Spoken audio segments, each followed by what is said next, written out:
ഇപ്പൊ കുറച്ച് നാളായിട്ട് നമ്മുടെ ഈ ക്രിസംഗി മാമന്മാരെ ഒന്നും കാണുന്നില്ല കേട്ടോ. എല്ലാം മാളത്തേക്ക് ഒരു ഒളിച്ചിരിക്കുക. നമ്മുടെ കെന്നഡി കരിമ്പിൻ കണ്ടിയും അതുപോലെ തന്നെ ക്രിസ്ത്യാനികൾക്ക് വേണ്ടി സംസാരിക്കും നമ്മുടെ കെവിൻ അമ്മാവനും ഒക്കെ ഇവന്മാരെ ആരെയും കാണുന്നില്ല. ഇപ്പൊ ഈ BJP ഇപ്പൊ വേണ്ട പോലുള്ള ഒരു പരിഗണന കൊടുക്കുന്നില്ലെന്നാണ് തോന്നുന്നത്. കാരണം ഈ ഒരു തെരഞ്ഞെടുപ്പ് കഴിഞ്ഞതോടുകൂടി അവർക്ക് ഏകദേശമൊക്കെ മനസ്സിലായി നമ്മളിനി എന്തൊക്കെ പറഞ്ഞാലും കൊള്ളാം, ലവന്മാര് നമുക്ക് വോട്ട് ചെയ്യത്തില്ല എന്നുള്ളത് ഈ പണ്ടന്മാരായിട്ടുള്ള BJPക്കാർക്ക് മനസ്സിലായിട്ടും. കാരണം ഇവരെയൊക്കെ ഒരുപാട് താങ്ങി നടന്നായിരുന്നല്ലോ. പിന്നെ ഒരു കേന്ദ്രമന്ത്രിയായിട്ട് ഒരു സാധനത്തിനെ കൊണ്ടിരുത്തി 10 പൈസയുടെ ഗുണം സമുദായത്തിനും ഇല്ല, ഇവിടുത്തെ ജനങ്ങൾക്കും ഇല്ല.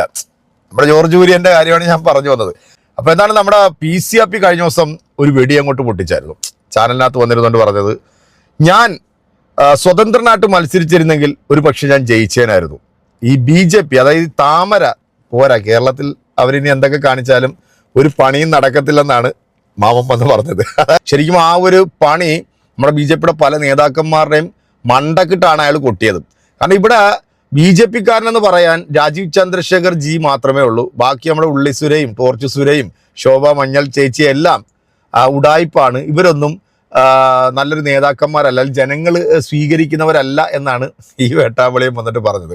അപ്പം ഞാൻ ഇന്ന് ഈ ഒരു വീഡിയോ ആയിട്ട് വരാനായിട്ടുള്ള കാരണം, അനൂപ് എന്ന് പറയുന്ന ഒരു വ്ളോഗറുണ്ട്, പുള്ളിയുടെ ചാനലിനകത്ത് വന്നിട്ടുള്ളൊരു വീഡിയോ ആണ്. ഇതിനകത്ത് ഒരു ക്രൈസ്തവ പുരോഹിതൻ, പുള്ളി ഈ ഓണം വരുന്ന സമയത്ത് ഹൈന്ദവ സമൂഹത്തിൻ്റെ ഒരു വിശ്വാസമുണ്ട്, പ്രജകളെ കാണാൻ വേണ്ടി മഹാബലി ഭൂമിയിലേക്ക് വരും എന്നുള്ളൊരു ഒരു ഒരു വിശ്വാസം.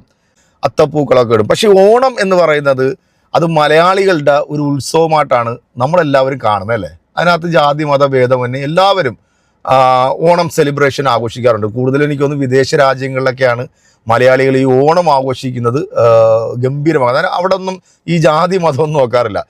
ഈ കഴിഞ്ഞ ഓണത്തിന് ഒരു മുസ്ലിം മതപണ്ഡിതൻ ഈ സദ്യ ഉണ്ണുന്നതുമായി ബന്ധപ്പെട്ടിട്ട് ഒരു വീഡിയോ ചെയ്തപ്പോഴത്തേക്ക് നമ്മുടെ മറ്റേ ഹിന്ദുക്കളെ ഉണർത്താൻ നടക്കുന്ന നമ്മുടെ വിശകല ചേച്ചിയും അതുപോലെ മറ്റേ RB വിഷബാബുവും അങ്ങനെ കുറേ മരവാണങ്ങളെല്ലാം കൂടെ ഈ ഉസ്താദിനെ വിമർശിച്ചുകൊണ്ട് രംഗത്ത് വന്നായിരുന്നു.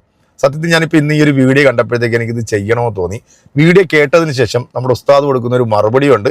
ഇതെല്ലാം കണ്ടിട്ട് നിങ്ങൾ കൃത്യമായിട്ട് നിങ്ങളുടെ കമൻറ്റ് നമ്മുടെ കമൻറ്റ് ബോക്സിൽ അറിയിക്കണം കേട്ടോ. അത് പോസിറ്റീവ് ആയാലും കൊള്ളാം, നെഗറ്റീവ് ആയാലും കൊള്ളാം. ഇതിന് കൃത്യമായിട്ട് മറുപടി നിങ്ങൾ കൊടുക്കും എന്നുള്ള വിശ്വാസത്തിലാണ് ഞാൻ ഈ വീഡിയോ ചെയ്യുന്നത്. പ്രത്യേകിച്ച് നമ്മുടെ ക്രിസംഗി മാമന്മാർ ഇതൊന്ന് കണ്ടിട്ട് ഇതിനൊന്ന് മറുപടി കൊടുത്താൽ വളരെ ഉപകാരം. പപ്പടം തിന്നാൻ വരട്ടെ.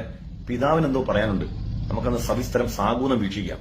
ശേഷം പൊന്നുസഖി എന്തിനാ പിണക്കം എന്നോടെന്തിനാ എന്ന പാട്ടിന് ചൂട് വെക്കുന്നതായിരിക്കും. ഒരല്പസമയം നമുക്ക് പിതാവിനെന്ന് കേൾക്കാം. താഴ്ത്തി പാതാളത്തിലേക്ക് ഈ അസുരനെ വിടുന്നതിന് മുൻപ് ഒരാഗ്രഹം, വർഷത്തിൽ ഒരിക്കൽ എനിക്ക് പാതാളത്തിൽ നിന്ന് വന്ന് എന്റെ പ്രജകളെ ഒന്ന് കണ്ടിട്ട് പോകണം. കാണാൻ വരുന്നുണ്ട് അടുത്ത ആഴ്ച. നമ്മളെല്ലാം സെറ്റ് മുണ്ടുമുടുത്ത് അത്തപ്പൂക്കളമിട്ട് ഇവനെ സ്വീകരിക്കാനിരിക്കണം. നമ്മുടെ പിതാക്കന്മാർക്ക് അക്ഷരം അറിയാത്തത് കൊണ്ടല്ല ഇതിനെയൊക്കെ നോന്ന് പറഞ്ഞത്. ആത്മനിറവ് പ്രാപിച്ച ദൈവമൈതരെ, ഇതൊക്കെ ആചരിച്ച് ഈ ഒഴുക്കിനൊത്തൊഴുകുന്ന നിനക്ക് സ്വർഗം കാലി കടന്നാലും കാലി എന്ന് പറഞ്ഞ സാധനം എന്താ മനസ്സിലേ? പശുവില്ലേ, അത് കടന്നാലും നീ ഒന്ന് സ്വർഗത്തിൽ പോത്തില്ലെന്നാ പള്ളിയിലച്ഛൻ പറഞ്ഞത്. ബാക്കിയും കൂടെ കേൾക്കും. ഈയെ കട്ടി പറന്നു കയറിയാലും നിത്യതയ്ക്ക് അർഹതയില്ലെന്ന് വചനമൊപ്പ്. സ്വർഗത്തിൽ പോത്തില്ലെന്ന് എഴുതി ഒപ്പിട്ടിരിക്കുക. ഒപ്പ്. ബാക്കി പറ. ഈ അസുരപ്രതിനിധിയായി പാതാളത്തിലേക്ക് പോയ ഈ പൈശാചിക മൂർത്തിയായി പാവം മാറിയ ഇദ്ദേഹം കാണാൻ വരുന്നുണ്ട് അടുത്ത ആഴ്ച. ദൈവത്തിന് സ്തോത്രം. നമ്മളെല്ലാം സെറ്റ് മുണ്ടുമുടുത്ത് അത്തപ്പൂക്കളമിട്ട് ഇവനെ സ്വീകരിക്കാനിരിക്കണം. എന്റെ മുൻപിലിരിക്കുന്ന ആത്മനിറവ് പ്രാപിച്ച ദൈവമക്കളെ ഞാൻ ചോദിക്കട്ടെ, നമ്മുടെ പിതാക്കന്മാർക്ക് അക്ഷരം അറിയാത്തത് കൊണ്ടല്ല ഇതിനെയൊക്കെ നോന്ന് പറഞ്ഞത്. ഇപ്പൊ എങ്ങനെ ഇരിക്കുന്നു? ഇപ്പൊ എന്റെ മുത്തുമണികൾക്ക് വികാര തള്ളിച്ചെന്ന് വരുന്നില്ലേ?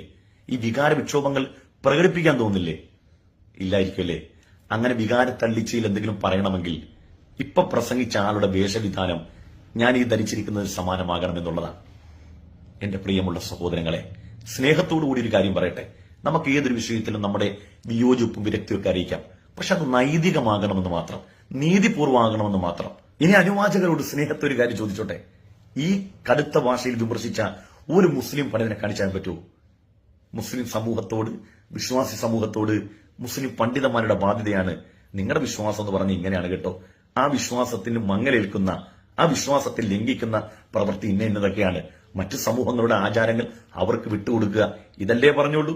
അല്ലാതെ നിങ്ങളുടെ വിശ്വാസം അത് അസുരനാണ്, അത് പൈശാചികമാണ് എന്നൊന്നും പറയാൻ നമ്മളാരും വന്നിട്ടില്ല.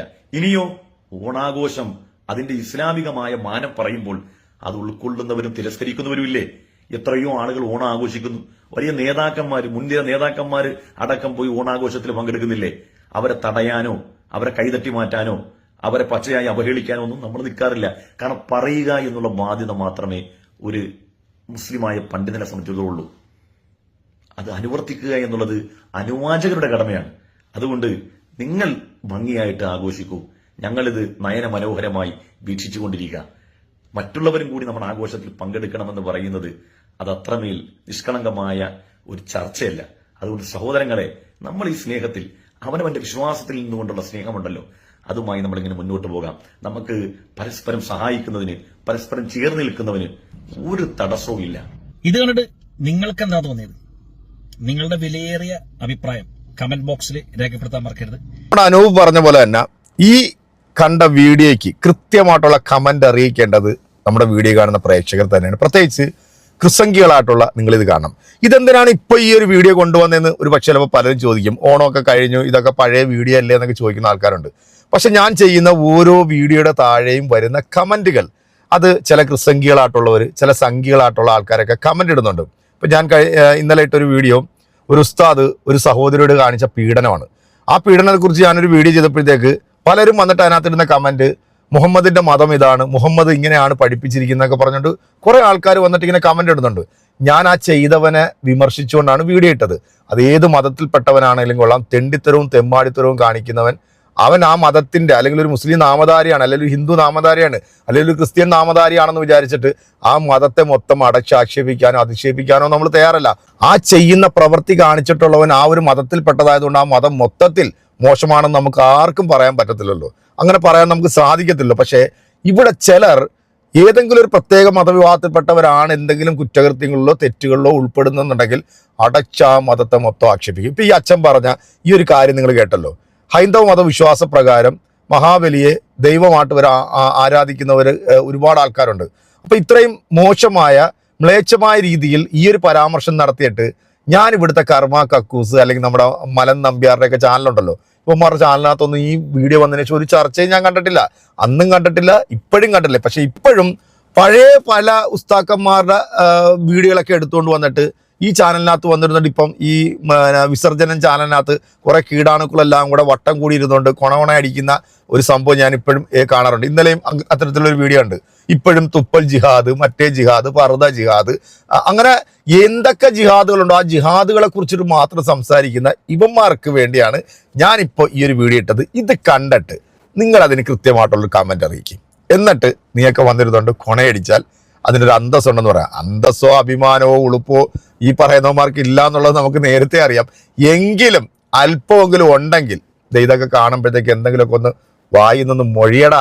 അതെനിക്ക് ഈ വിശകലയോടും നമ്മുടെ ചാണകം ബാബുവിനോടും പിന്നെ കുറെ എണ്ണം ഉണ്ടായിരുന്നു, കുറെ കീടാണുക്കളുണ്ടല്ലോ ഈ സോഷ്യൽ മീഡിയ കിടന്ന് കുരയ്ക്കുന്ന, അവർക്കൊക്കെ വേണ്ടിയാണ് ഇത് ചെയ്തിരിക്കുന്നത് കേട്ടോ. അപ്പൊ കമന്റ് അറിയിക്കുമല്ലോ അല്ലേ.